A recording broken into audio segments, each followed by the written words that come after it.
Guys, good morning. Yan, magbibideo tayo. May customer tayo rito na Kimco AK na premium. Ayan o. Hindi tayo nagkaroon nito pinangarap lang. Kasi sa atin standard lang. So, yung motor na to, dayo pa from Pagsanhan, Laguna. Malayo yun ha. Kung makikita nyo, meron siyang wiring.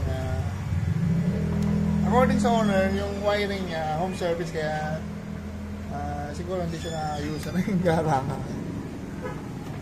Parang di pasado kay sir, kaya paparewire niya. At the same time, mag-i-install tayo ng malaking ilaw. Namimili siya ng malaking ilaw kung either X7 or M5. Yan, malakas nating ilaw na sakto lang yung size niya. Tapos dito shop natin, meron tayong stainless bracket na naka-powder coat at nakatunog sa chassis, kaya sure na matibay. Pagka yung mga gatong motor, pag busina nito, hindi siya kasi yung malaking busina like Europa. Galing yung DIY ni sir. Sabi nga ni sir, coke lang tamo, nakarating yun ng Bulacan niya kung Pagsanhan. Kasi nga naman mahalaga yung may cellphone holder. Pero papalitan natin yun ng cellphone holder by Nestle LED. So yun ang kakabit natin dito, malamang sa busina lang at auxiliary light. Ayan, gagawin natin yung wiring, tapos yung bracket. Siyempre sa atin kung hindi kayo masyalan sa wiring, siguro pwede na. Kaya lang nakakatakot din kasi pag parang hindi ka sa wiring ng motor mo, kasi nasa loob yan, baka habang ma-under ka umusok or magliyab, kaya medyo nakakatakot din. Parang di mo alam paano kakalasin. Tanggalin mo na yung mga tape. Yung isang challenge din kasi magkalas ng wiring, lalo na pag hindi kita yung mga wires.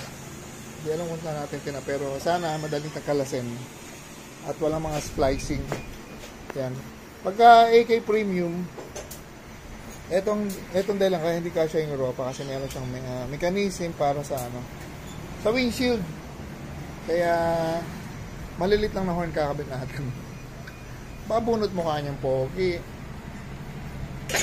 Madaling bunutin mukha niyan So ayan mga LEDs, in-examine na ni Pat kung paano babaklasin yung harness. Tapos yung harness ito, meron tayong sukat niya, kaya magagawa natin yan ng hindi pa tapos baklasin yung harness. So yan, balikan natin ito mamaya. From Pagsanhan, Laguna pa to. Ayan, flex ko lang yung natin, mini latch machine. Inaaraw ko pang gamitin, inaaraw pang laruin. So ayan, thank you. So pakita natin yung reason bakit gusto nyo sir paulit yung pagkakabit ng MDL. Pakita natin yung bracket. Hindi ko naman sinasabi lahat ng home service ganito. Kaya lang, pagka nag-home service, syempre kung ano lang yung pwedeng materials na paubrahin, kasi nga wala ka ng mga kompletong tools kasi home service. Gaya nito, binaloktot lang ng mga metal. Ayan, Tapos sinunod nyo dito. Parang medyo alang pagka magagandang motor. Tapos matubang yung harness. Tapos yung wiring. Pakita natin yung wiring. So, ito pa isa naging problema ng sir, kaya pinaulit niya. Ito na yung wiring niya. Ayan Ito yung mga wire na to. Alam ko ito yung napupulbos na wire, itong nasa dilaw na to. Kaya hindi kami gumagamit ng mga relay socket na may wire. Merong maganda, ito maganda malamang ito yung kabila. Pero ito yung napupulbos. So mawawala yung gana ng ilaw or busina kasi napulbos yung pinaka-copper niya sa loob, pero buo yung cover na to. Ito yung wiring ng motor na 600 plus. Ganito gagawing wiring. Inayos pa to ng kasa kasi nagka-problema sa sir. Mawala yung ilaw, tapos may naging problema pa sa motor niya. Kanyari windshield ayaw gumana. So pinaayos pa to, kaya ganito pa rin tsura. Yan. Kung medyo masyalan kayo sa motor, baka hindi pumasa sa inyo kasi nga parang hindi maayos. Ayan. So yun ang reason kaya pina-rewind ni sir. Kaya minsan malapit, kaya lang hindi kayo makakatipid kasi papaulit nyo pagka hindi kayo nasatisfy sa gawa. Papaulit nyo yung gawa kasi sa tingin nyo hindi safe. So yun ang pinakita lang natin. Wala naman tayo may mention na gumawa nito Ang may alam lang yung gumawa sa kaya nagpagawa. So ayan mga LEDs, thank you. Ito yung ginagawa nating harness para sa MDL nitong Kimco AK550. So papakita natin, tatlong relay. Dalawa sa MDL, isa sa horn. Itong relay socket na to, Pagka binibili namin to, ganito siya, walang wire. Kasi bakit ayaw namin ng mga wire? Kasi lalagyan ng panibagong wire na may terminal para wala siyang dugtungan. Kung relay socket sa wire, walang dugtungan dito. Kaya buong wire yan ay kinakabit namin. Tapos kami nagkakabit ng mga terminal. Saka isa pa, kaya ayaw namin ng mga gantong may wire. Maraming relay socket, kung di kayo marunong tumingin ng wire po, ay yung wire niya is ano lang, hindi siya pure copper. Ibig sabihin, nyari ganito, buo yung mismong cover ng wire, pero yung loob niya, yung pinakatanso niya, hindi siya pure copper. Putol na doon, napupulbos yun. Kaya yun ang reason kung bakit gumagamit kami ng relay sa na walang wire. Tapos yung relay, sinasabi nila China. Matagal po namin ginagamit since 2017. Ito na ginagamit namin. Matibay rin siya. So quality rin yan. Tapos lahat ng wire nakaslinkable tube. Tapos kung may dugtungan naman dito, nakahinang yan. Naghihinang kami. For example, yung mga dugtungan ng relay, ng ground dito, nagsasama-sama, nakahinang lahat yan. Buti natin may ilaw. Tapos naka-relay socket. Ay, naka-heavy duty socket para sa ilaw. Ito yung malaking socket para sa MDL. Pati ilaw. Tapos ito na yung 3-way switch. Ito yung papunta sa horn. May socket din siya para sa switch. Ito. Switch to para kung magpapalit kayo ng switch, nakasakit po yan. So yan, tapos dumaan sa fuse, yung fuse box. Magkaibang rating depende sa load na ginagamit natin para madali siyang pumutok in case may problema. Tapos pakita naman natin yung bracket natin. Yung bracket natin, ito po. Ganyan yan na nakaturn nyo sa pairings, 2, kali 4. Ayan.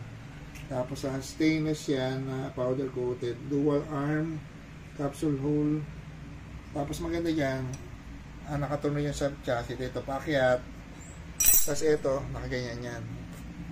So parang ganyan. Yan, nakaganyan yan. Hindi nakaganyan yan. Kaya matibay, nakatunog sa chassis. Tapos ang ikakabit nating ilaw, ito, X7 na Zenlo. Ito kasi maliwanag, saka pogi. Bagay na bagay sa mga malaking displacement ng motor. Maski sa mga 150cc na scooter, bagay na bagay ito. So, yun. Kaya yung ganito, may kakabit nyo nang walang ikakat, matatanggal nyo rin nang walang nasira sa motor nyo. In case na kailangan ng warranty yung motor, for example, nagka-problema sa motor nyo, sa panel o sa ibang electrical parts, pwede nyo patanggal sa amin to, walang sira sa motor nyo, walang naputol, walang na-splice kahit kapraso. Kaya pag nakita ng kasa, hindi na naisipin na may kinabit kayo.